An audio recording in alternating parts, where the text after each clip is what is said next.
a gente deve desejar que a nossa Kehillah seja? Nós devemos desejar que ela tenha todos os tipos de pessoas, todos os tipos de irmãos e irmãs. Precisa ter anciãos, precisa ter adultos que não têm idade de ancião, que já sejam um pouquinho mais jovens, mas sejam adultos. Precisa ter adolescentes, do sexo masculino, feminino, tá? Anciãos, anciãs. Precisa ter crianças, precisa ter bebês, recém-nascidos, mulheres grávidas, tem que ter tudo, tá? Para ser uma Kehillah, uma congregação saudável, tá bom? Então, vamos dizer assim, o pH, vamos dizer assim, vou falar de uma maneira brincalhona, tá? O pH de uma Kehillah, de uma congregação, tá bom, tá? Quando a gente percebe, tá?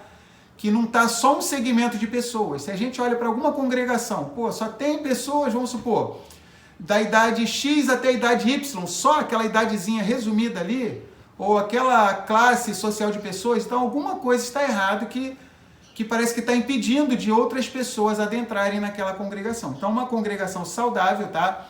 Precisa ter todos os tipos de israelitas, tá? Com mais idade, com menos idade, bebê, recém-nascido, mulheres grávidas, tudo, adolescente, criança, tudo, tá bom? Pessoas introvertidas, pessoas extrovertidas, tá bom? Então a gente vai estar lendo alguns comentários, tá? Vamos lá, vamos ver o nome da paraxá, tá? Vamos ver aqui o nome da paraxá. Nitzavim significa firmemente de pé, tá? Então é muito mais forte do que somente estar de pé. Aqui a gente vai ver dois verbos que podem explicar alguém que está de pé, tá? A gente vai ver daqui a pouquinho, mas Nitzavim não é apenas de pé, é firmemente de pé. Por exemplo, eu sou professor de Kung Fu. Então, no Kung Fu, o Ricardo que está participando aí, ele vai lembrar, tem uma base, tá? Chamada Ichikinyoma, a base que fica no formato do ideograma 2. Então, essa base também é chamada de base de tosquear carneiro, tá?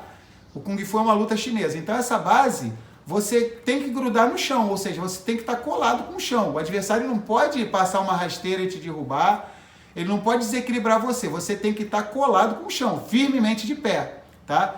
Então, Nitzavim é uma palavra hebraica que tem esse sentido, tá? Ou seja, como um guerreiro, tá?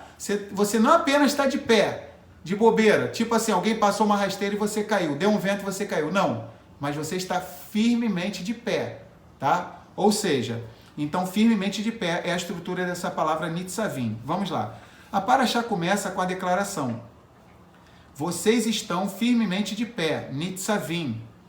Hoje, todos vocês juntos diante de Yahuwá, seu Elohim, os líderes de suas tribos, até os seus carregadores de água e os rachadores de lenha, para serem trazidos para a aliança de Yahuwá, seu Elohim.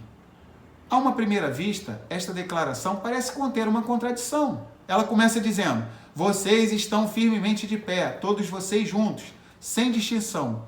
Ainda assim, ela passa imediatamente a dividir as pessoas em diversas categorias. Além disso, qual o propósito de enumerar várias classes de israelitas, desde o mais elevado até o mais baixo, depois que todos eles já foram incluídos no termo geral, kulechem, todos vocês? Então, no hebraico, tá, aparece essa expressão, kulechem, tá, que em português é todos vocês, ou seja, todos vocês estão hoje firmemente de pé, diante de Yahuwá, vosso Elohim. Mas aqui, precisamente, encontraremos uma regra básica, ou seja, que ambas caminham juntos.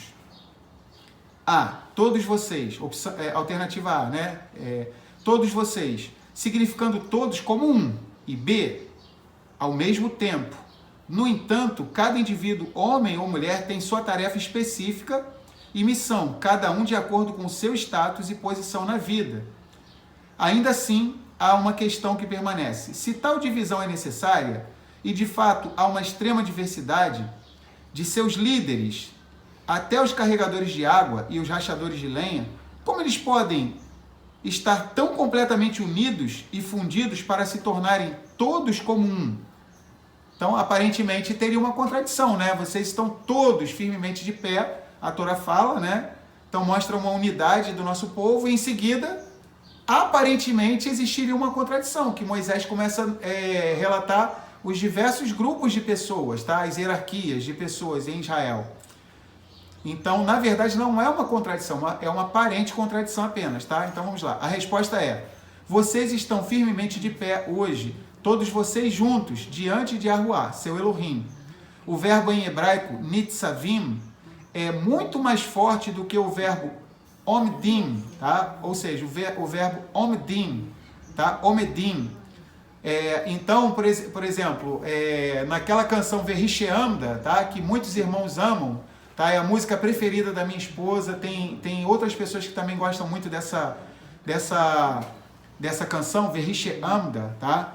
Então aparece esse verbo, amad, tá? Ou seja, amad. Mas aqui é um termo mais forte do que amad, tá? Ou seja, de estar de pé apenas, tá? Então, o verbo amad já é forte, tá? Significa que você está de pé. Mas esse verbo nitzavim não é apenas de pé, é firmemente de pé. Tipo assim, ninguém me tira daqui desse lugar, tá?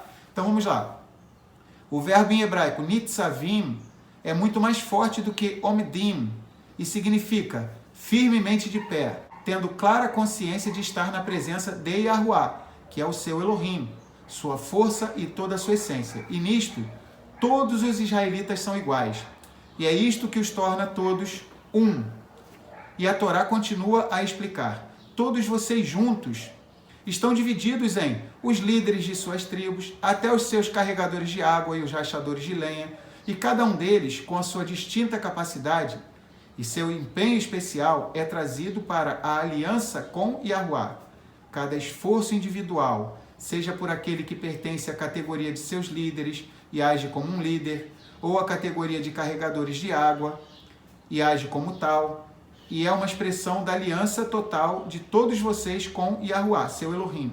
Cada um tem sua tarefa especial designada pelo Criador, de acordo com o seu status e sua posição na vida. E desta forma, quando todos e cada um cumpre a sua missão, a união completa do povo de Israel, todos como um, é alcançada. Então, olha que lindo isso, tá? Então, muito, muito lindo esse comentário aqui do Rumash, tá? Esse comentário aqui é muito bonito. Então, a força de Israel, ela não é baseada em uma pessoa ser igual a outra, tá? Ela não é baseada em uma pessoa ser igualzinha a outra. O que a gente faria se a gente tivesse todas as pessoas dentro de uma querrilá, de uma congregação, com o mesmo temperamento, o mesmo dom? Imagina, nós não seríamos um corpo, não é verdade? Seríamos o quê? Uma aberração da natureza, né? Então a gente lembra em Efésios 4, do 11 ao 16, Paulo vai falar sobre a diversidade dos dons, dos ministérios. 1 Coríntios 12, Paulo vai falar sobre a diversidade dos dons e ministérios. Paulo fala assim, Shaul, né?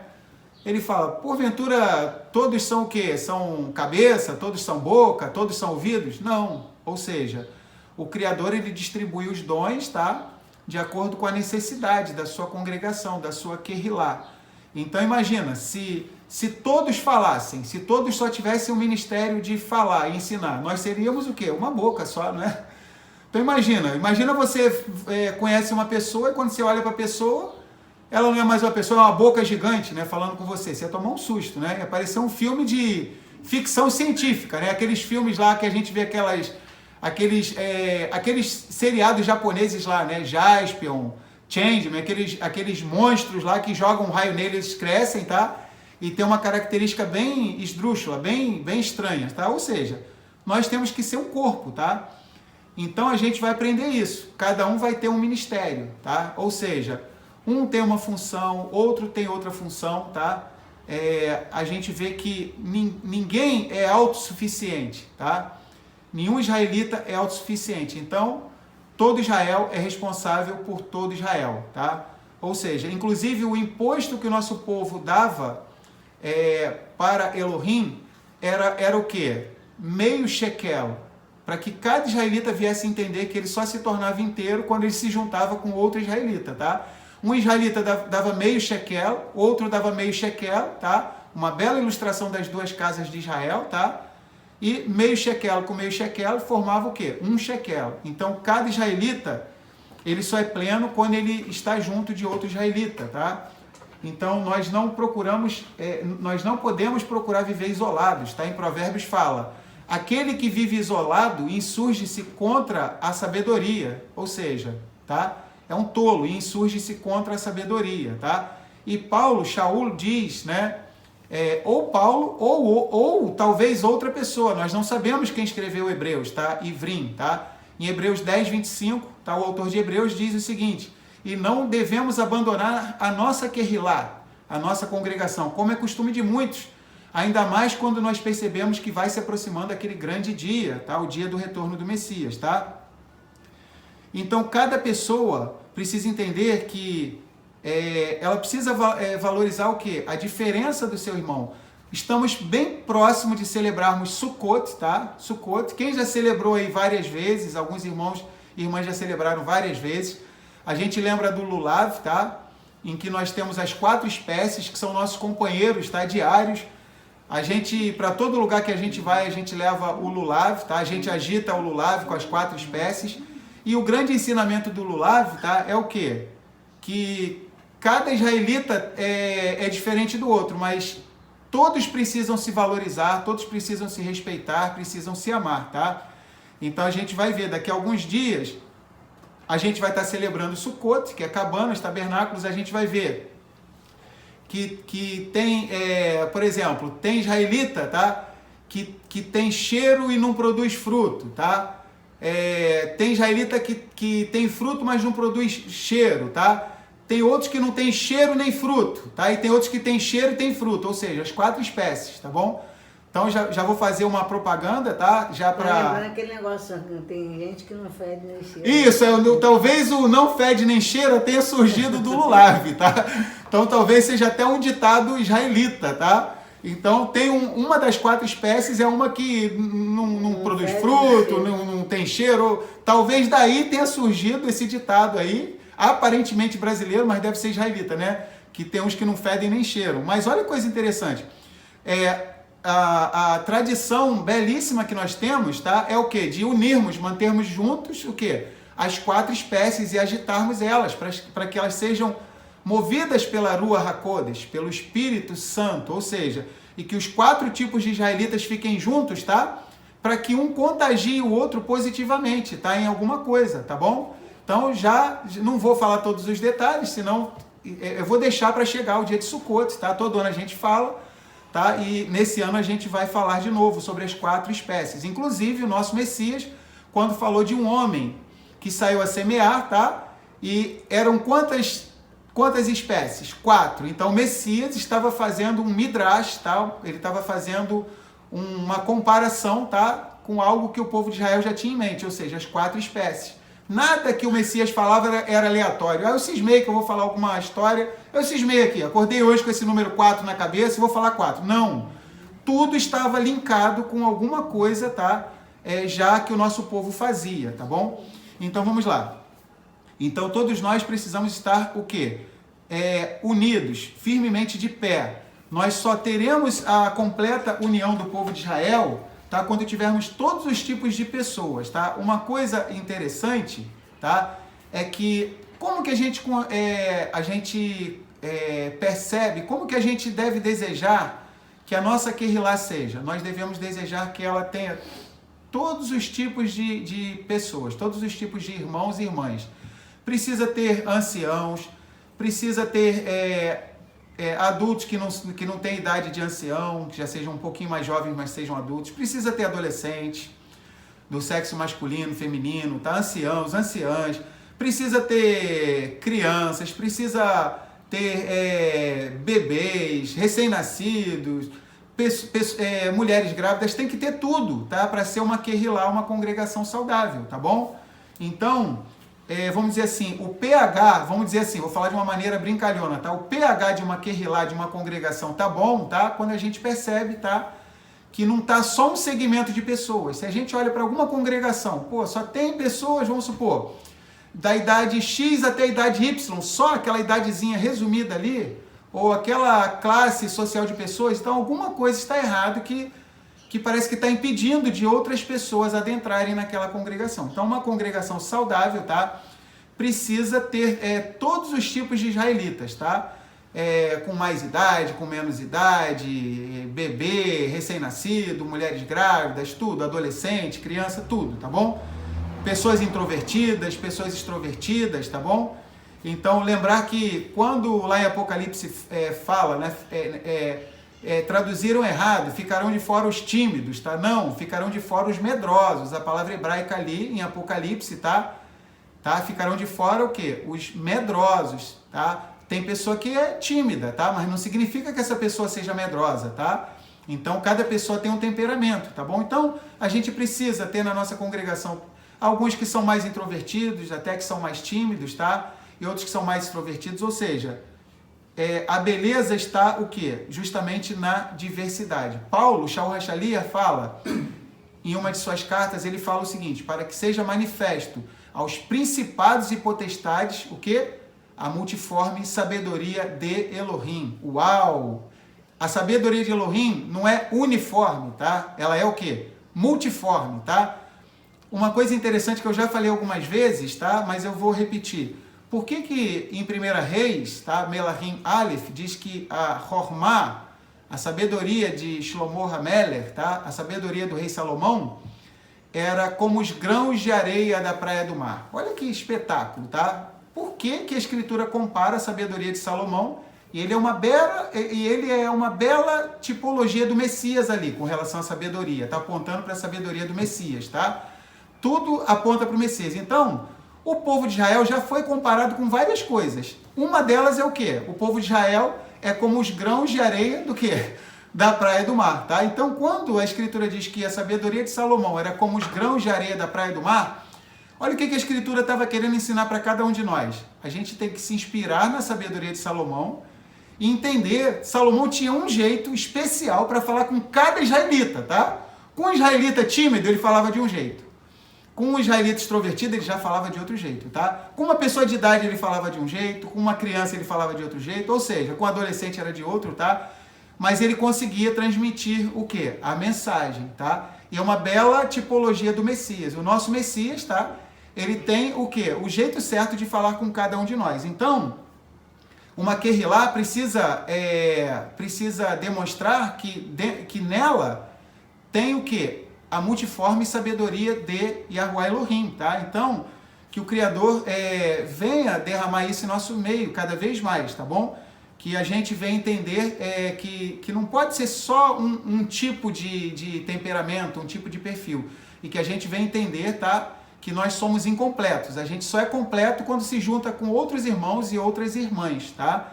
Então, cada um de nós desempenha uma função no corpo do Messias. Eu já contei alguns anos atrás, mas vou contar de novo, tá? Uma ilustração bem interessante acerca do valor que cada israelita tem é a fábula do caçador, tá? Do cachorro e do tatu, tá? É uma fábula, tá bom?